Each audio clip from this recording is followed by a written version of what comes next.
మింగటానికి గింజలేదు గాని మియా ఖలీఫా కావాలన్నాడంట. అలాగుంది పాకిస్తాన్ వ్యవహారం. తినడానికి తిండి, తాగడానికి నీళ్లు లేవు కానీ యుద్ధం కావాలంటుంది. పాకిస్తాన్ ఈ షిప్ ని చూస్తే లిటరల్ గా ఫ్యాంట్ని తడిపేసుకుంటుంది. ఈ పేరు వినపడితే చాలు పాకిస్తాన్ ఆర్మీ నేవీ గాళ్ళకి గజ్జల్లో చలి జ్వరం వచ్చేసి గిలగిల కొట్టేసుకుంటుంది.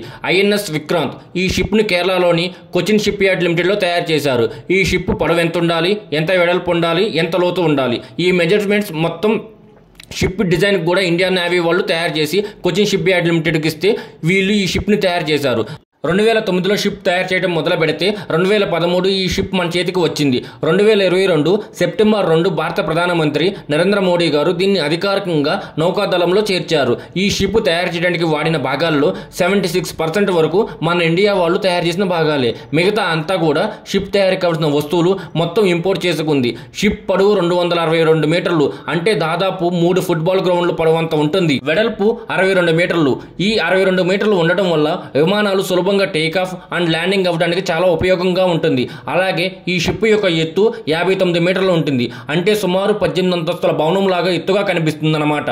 దీని యొక్క బరువు 43,000 టన్నులు, అంటే 43 మిలియన్ కేజీస్, అంటే దాదాపు యావరేజ్ గా 8,600 ఏనుగులు ఎంత బరువు అయితే ఉంటాయో అంత బరువు అన్నమాట. ఈ షిప్ అలా నీళ్ళ మీద కదులుతూ ఉంటే ఒక చిన్న సైజ్ ఐలాండ్ నీటి మీద ఉన్నట్లే ఫ్లోటింగ్ సిటీలా కనిపిస్తుంది. ఈ షిప్ మీద మొత్తం 30 యుద్ధ విమానాలు పడతాయి. ఒక్కొక్క విమానం సుమారుగా 20 టన్నుల బరువు, అంటే 20,000 కేజీల బరువు అన్నమాట. ఈ షిప్ మొత్తం సుమారుగా 600 టన్నుల విమానాల బరువులను ఐఎన్ఎస్ విక్రాంత్ షిప్ మోయగలదు. అంతేకాదు కావాల్సిన ఆయుధాలను, షిప్లోకి కావాల్సిన ఫ్యూయల్స్ను, షిప్కి ఏమైనా రిపేర్ వస్తే బాగు చేయడానికి, సర్వీస్ చేయడానికి కావాల్సిన వస్తువులను, అలాగే 1700 మంది నేవీ సిబ్బందిని ఈ షిప్ ఎప్పుడు మోస్తూనే ఉంటుంది.